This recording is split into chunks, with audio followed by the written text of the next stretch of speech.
Hello, I'm Joe Robinson. I am the founder of Designers and Geeks. Thank you all for coming.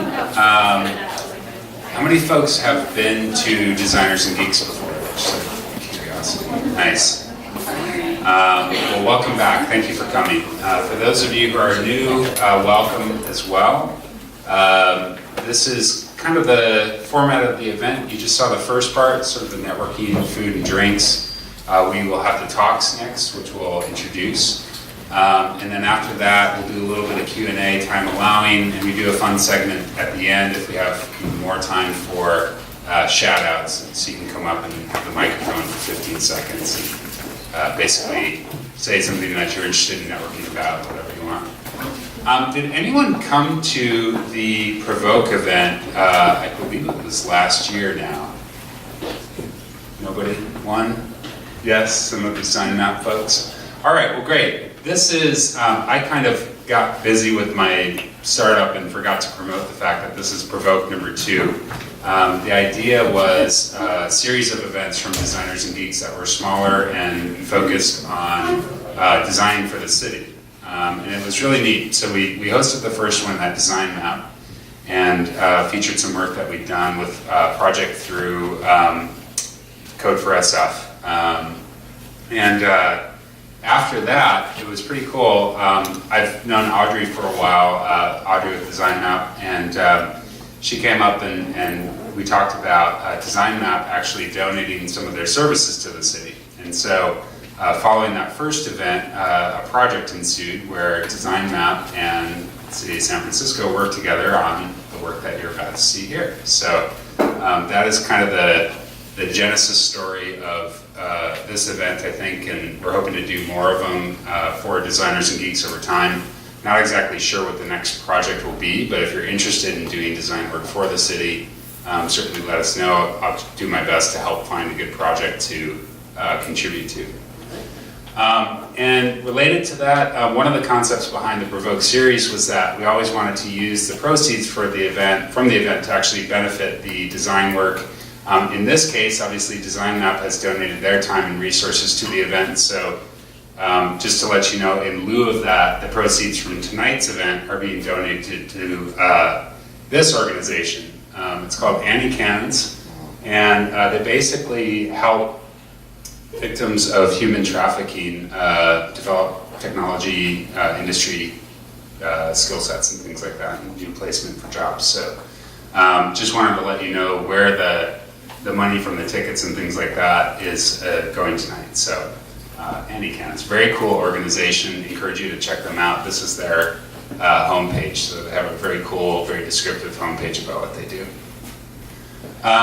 So great. So I'm going to turn it over to Audrey from DesignMap. She is an alumni of Designers and Geeks and Manifesto and some of the other events. Do you want to speak next? Yeah. Oh, okay. And in the meantime, I'll transition to computers. So, okay. Thank you. Thanks. Hi, you guys. Welcome. I'm just going to say welcome. Thanks for coming. And thanks to Joe. He speaks of me kindly, but I was like, hey, what was that? Can we do that? We want to get up and talk in front of people and do cool stuff. So thanks for giving us a chance to do that and work with Carrie and her amazing team, because this has been super cool. I'm not going to talk about what we did, but I'm going to say who we are. So DesignMap is located in San Francisco, as you can tell, right here. We've been around for 12 years, and we have slides. Oh, and a clicker. Okay. My kid is in that room right there, so if she comes out, you can just be like, living the dream right here. So we're about 30 people. We do design work. We do research and prototyping. And we like to do complicated stuff. We do a lot of work with B2C and B2B and some B2C work. This is the obligatory slide of logos to show that we're like a real life company who works with real life clients. So we'd be happy to chat with you about your project at the end of this. But in the meantime, I'm going to hand it over to Carrie. who's going to introduce the project, and Maureen and Nina, who did some extraordinary work that I hope, what I'm excited about this talk, I've explained it to other people, and they're like, oh yeah, that sounds cool, but I feel like you guys here are going to be like, yes, that was awesome, which is really how I feel about it. So, Carrie. Thank you.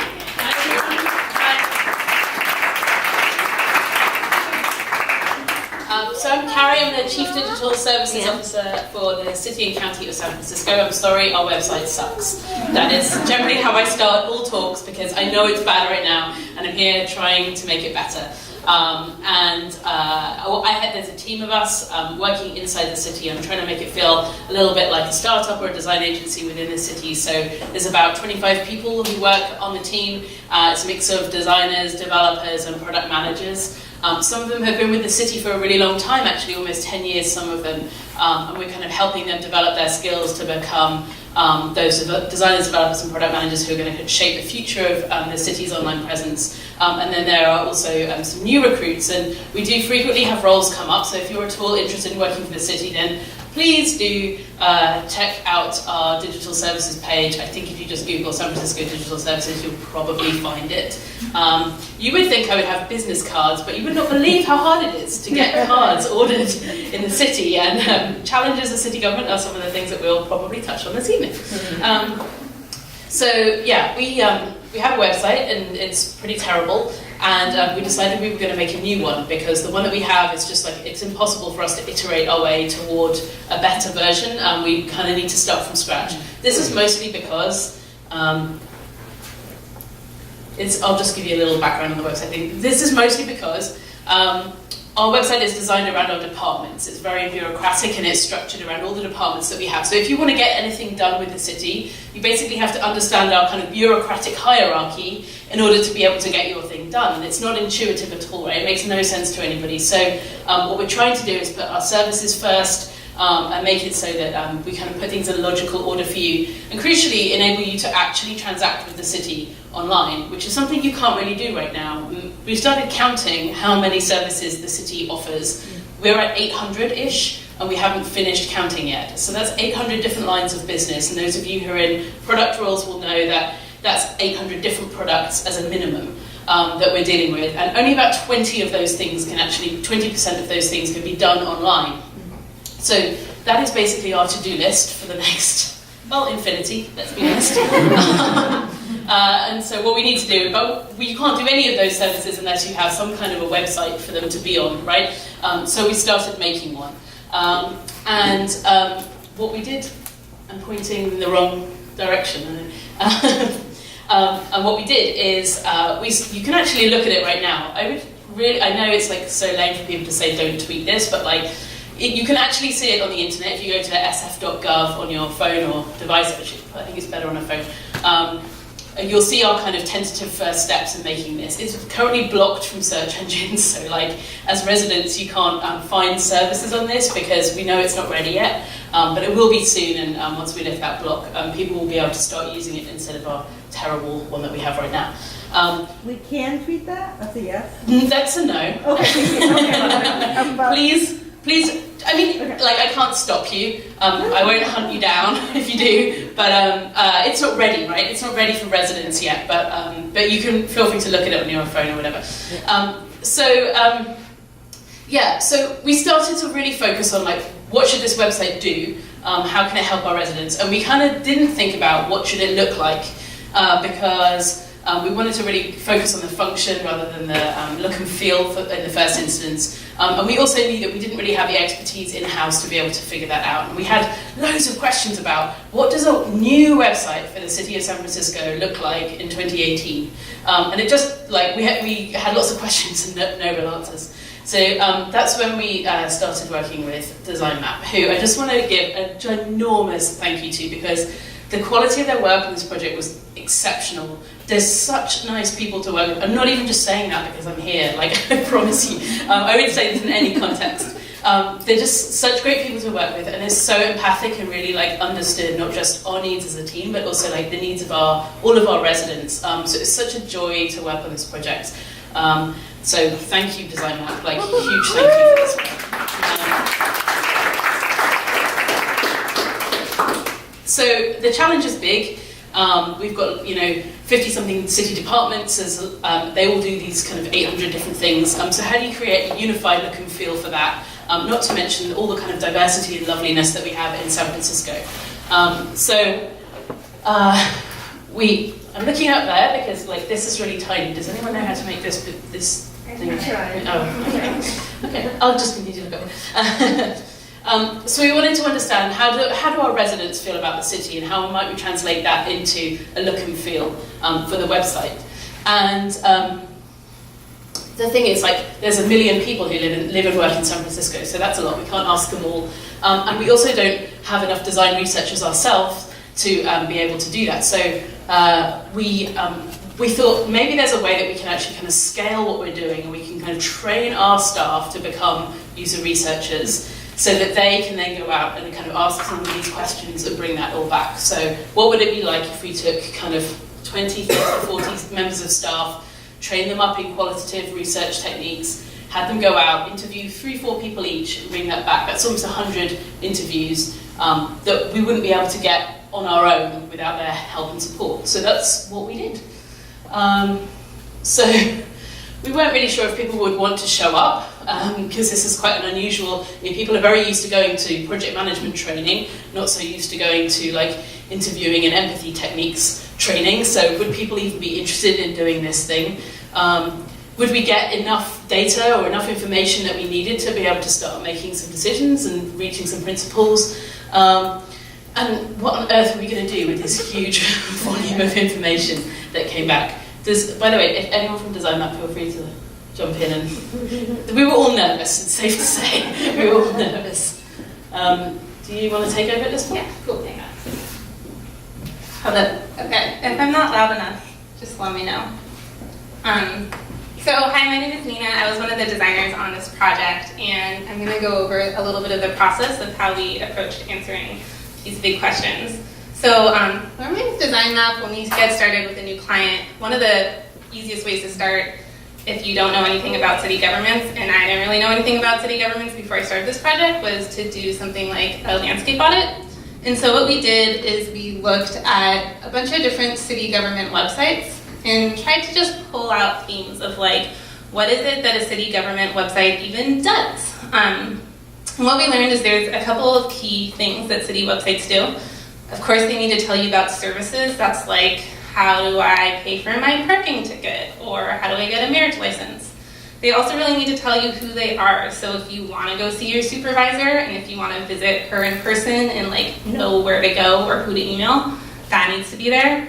And then a lot of city government sites also want to tell you about the city. They want to say, hey, there's a parade coming up, or this is why we're so great. And then surprisingly, as we're all designers here, navigation, which is a really big deal. Some city websites do that. Probably all of them can do it a lot better. So first of all, we were okay, what is the job of a city government website?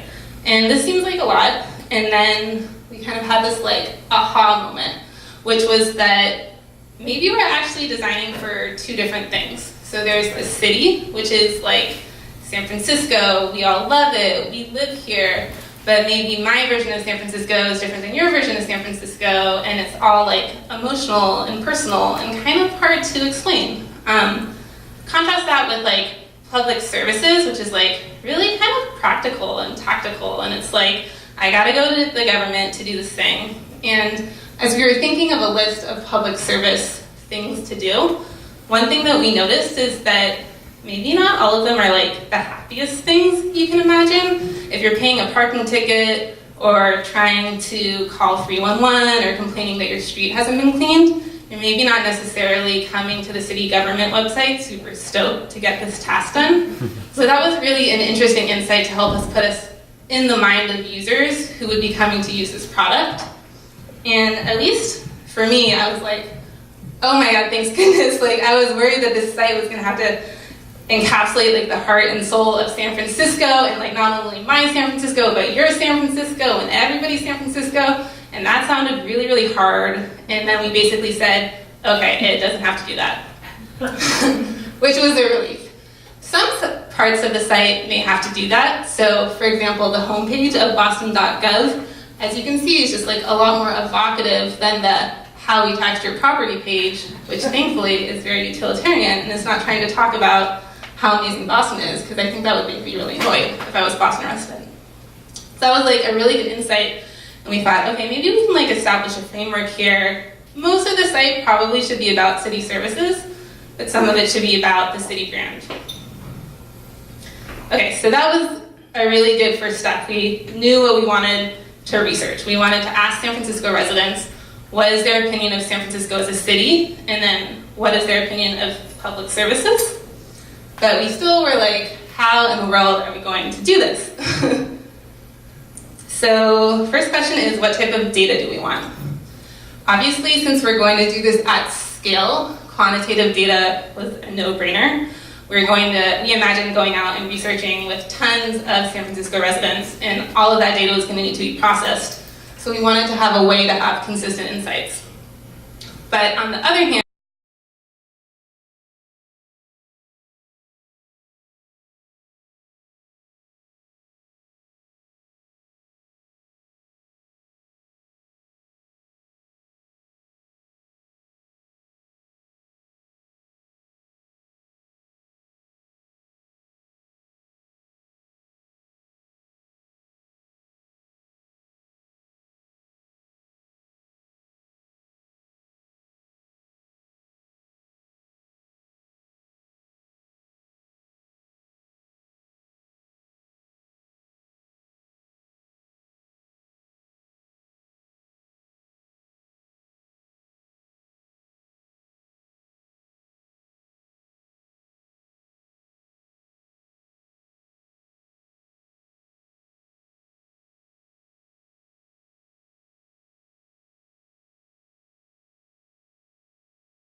Because like I have really high hopes, like I'm an eternal optimist for public services, and like please don't make it suck is like not a very kind of aspirational bar for me. So I hope we can aim for higher. And then these are some of the quantitative things that came out, and I think you can see the results really well on those boards behind you. So I'd encourage you, if you haven't seen them, to take a look. But we asked people to choose 3 words that represent San Francisco at its best and 3 words that represent public services at their best from a kind of big long list of about 50 different words you could choose that were kind of a variety of things. And these are the things they said. So what people said about the city at its best is that it's diverse, inclusive and progressive. Those are the top 3 results there. And the kind of lowest results are vibrant, friendly and evolving. So that was interesting. We heard some stuff there, diverse, inclusive and progressive. Those are starting to come up more than once, right? We heard those in the qualitative as well as this quantitative exercise. And then public service attributes. What are public services like at their best? Easy to use, accessible, efficient and reliable. And then at the other end we have fair, fast and empowering.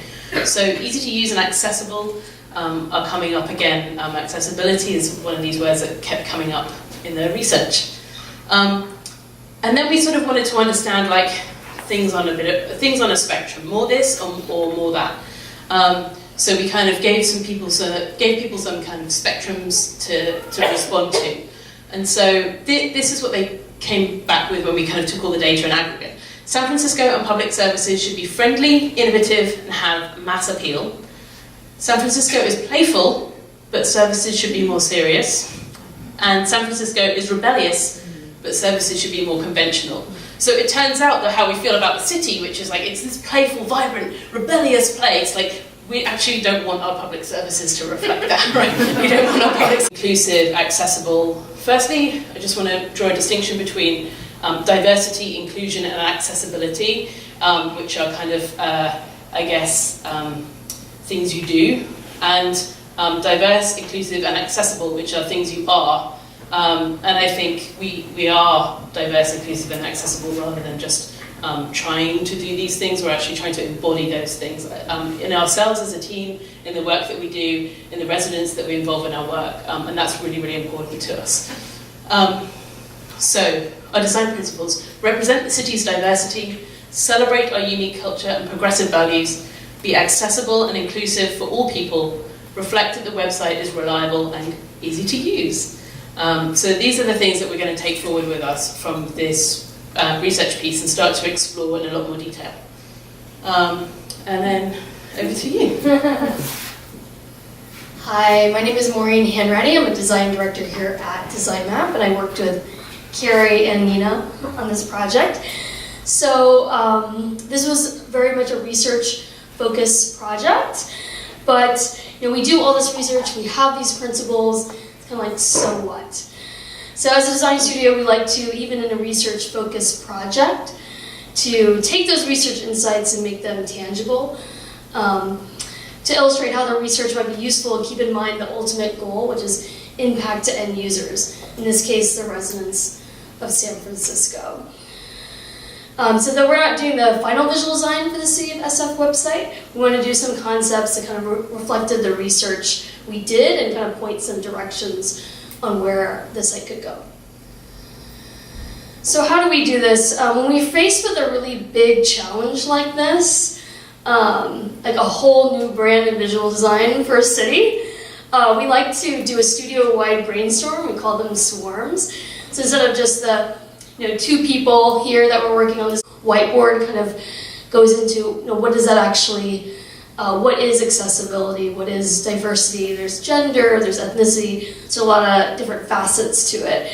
And during that brainstorm is when that quote that Carrie shared about diversity and inclusion is something that Kelsey, who helped organize tonight, actually made us aware of. So that was great. Again, like bringing everybody in the studio involved, because people have different experiences and different perspectives. Some designers also created sketches of what a new homepage would look like based on some of the principles of the research. So I'm going to go to some of the designs of Joe Karen, who is here tonight. So this is a wireframe that Joe did of what the new homepage could look like. Again, something that what came up in the brainstorm too was how do we do things like language accessibility, but it's not like a toggle or a drop down that we've seen on so many other sites. We're kind of integrating it into the site itself. So using, in Joe's wireframe, using language is out there in the center, so people know that they're included in this site.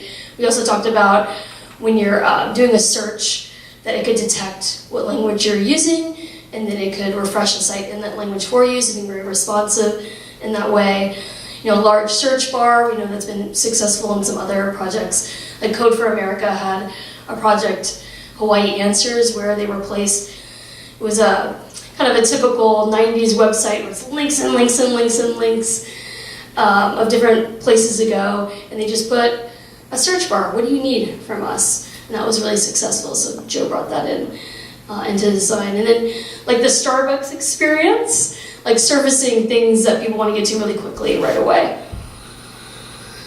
And then Wanda Lamb, one of our visual designers, created mocks for this homepage. So again, really focusing on those principles. So another concept that Joe came up with was focus on surfacing neighborhood-specific information. So I think when we looked through those insights, one of the quotes was about, it's really about neighborhoods. There's not just one San Francisco, it's very neighborhood to neighborhood, and people have a lot of loyalty. We had a lot of quotes from the Excelsior. People were representing Excelsior pretty hard in her research, if I remember. So again, really identifying with the neighborhood and having that be part of the site. And so this is Wanda's visual design, and again, like making it more inviting and warm kind of through the watercolor effects, and then also being able to get the information you need. So who is my supervisor in the mission? I didn't know it was Hillary Rosa, actually. And then being able to quickly log a complaint and get in touch with her. Great, so I'm just gonna go through like next steps and takeaways. Carrie will talk about kind of next steps for San Francisco website.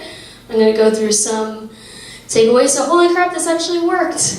And it was like, when we were doing this, I was like, boy, I really hope I really hope there's some alignment, because you're asking 70, it's actually 70 residents, but also 30 city workers too. So there's actually like 120 inputs in total, and you're just praying that there's patterns in that, and people just didn't answer completely differently. Of course there were, as you can see in the posters. So yeah, we're really grateful to Carrie and her team for giving us the opportunity to kind of try this crazy idea that we'd never done before and didn't know it was going to work out. For me, it was probably the best project I did this year. It was really amazing to work with the city. I think Audrey was saying when we would do these workshops, it was the only time in our careers where we'd be in a room and there would be like only one white man in the room, because the city is very diverse itself, and the people who work there, so it's pretty incredible. And the city staff too, kind of a shout out to them, who really embraced this process and showed up to do this work. So kind of takeaways, if you want to try this at home, is I think with doing research at this scale, we have to get these quantitative inputs. We have to do it quantitatively. That's the only way, but just the qualitative is so important to give that texture and really understand why people are saying things. And so we can get those really killer quotes. So really trying to incorporate the qualitative and know that you will be able to synthesize it. I think that was really specifically like, how will we synthesize all this qualitative data? But when we did the post-it notes with that many inputs, you actually see, we had probably 30, 40 post-it notes on affordability. So you were able to synthesize even that amount of data. I think making it dead simple for people to execute the research. If you're going to ask non-researchers to go out and do this, you really have to make it simple. So make the protocol really simple. Again, the booklet I think was really integral to pulling this off. And then it's very high touch. So meeting with people often, doing these workshops, giving people a safe place to try this out, things that maybe you and I do this all the time if you're researchers or designers. This is totally new for other folks. So those words in our groups, we realized that accessible meant different things to different people. Sometimes it means you can actually physically get there. Sometimes it means it complies with disability law around visual impairment, very specific, and a whole host of things in between that. So starting to get under the skin of what that means for people. And then we're working with a branding agency to develop a visual design system that works across the site. So they're helping us kind of do the visual work to bring these design principles to life and to test these out. And then, we have lots of departments coming to us and saying, well, how can we improve our web presence? It's certainly it's going to take us a while to get to a point where we can do this on behalf of all of our departments. So what can we give them in the meantime to help them kind of get started? And what are the principles that we should be asking them to adhere to? And this is really my ambition for our team and for our city, is to build the most accessible, diverse and inclusive website in the world. And I really think there's no other place we can do that than San Francisco. We're exactly in the right spot to make that happen. And when we talk about these things, I love how in the design concepts that you presented, you've really taken some of those principles to heart with things. It's not just about disability access, although that's really, really important, but it's also about income access and making sure that our site isn't really data heavy and not kind of disadvantaging people who are on data plans who end up having to download our images because we want big images on there. So really thinking about this at every single level of granularity, making sure that our code is accessible, it's thoroughly reviewed and really lightweight, so kind of from root to tip. So that's our ambition for the site. And yeah, I welcome anyone's input into this process and approach. I want kind of this to be a site for all of us, so if you want to talk about any of that at the end, then please do. And I just want to say a massive thank you to Joe and Designers and Geeks for making this happen. I think we had a few people from, actually the whole group, as you were saying, was pretty diverse. We had people from different cultural backgrounds, and I think them reaching out into their communities, so it was someone from their community interviewing them about their experience. I think that made a difference as well. I think that's really important. This is a little bit secondhand, but some of the city employees told us how much they felt like the people who they were going to interview were going to be really excited to have their voice be heard by the city government, especially people from communities that don't get asked their opinion often. This was an opportunity to notice that the government was paying attention to them. So those city employee interviewers told us that they were going to position it like that. Yeah, did you guys try different ways to introduce the people who are doing the questions to usability research interviewing? One thing I've seen is usability testing fruit is a video out there that kind of helps lay people know how to do paint protocol and things like that. Did you guys come upon something that resonated really well with that kind of lay audience to get them past the ice breaking to start asking questions and stuff? I don't know, because it wasn't usability testing, it was interviews. So I think we did kind of lay out what is the design process. So we didn't have that in the slides here because we thought that might be a little boring for folks. But we kind of laid out what does this all lead to? We put it in context of the design process. Right now we're collecting data, then we're synthesizing it, and then we're gonna do prototypes and test them. So we kind of showed them the whole process. So I think that helped for them to understand why we were doing it. We did have, I think, some questions of why aren't we just asking them what their favorite colors are and things like that. So we did talk about why we were asking certain questions. But did you have any other thoughts? I think that's a great idea. We didn't do that, but I think it's something we could have done and might have been useful for them ahead of it. It also makes me think that we should do that, just kind of, because we did this exercise, people really participated, but I think it would be great to follow up with them and say here are some more resources you can access to kind of build on your learning. One thing I forgot to mention in the next steps is that the last couple of weeks I've been helping a team within the city, a team outside of mine, to do user research. So they came along to the training, they kind of tried it out a bit.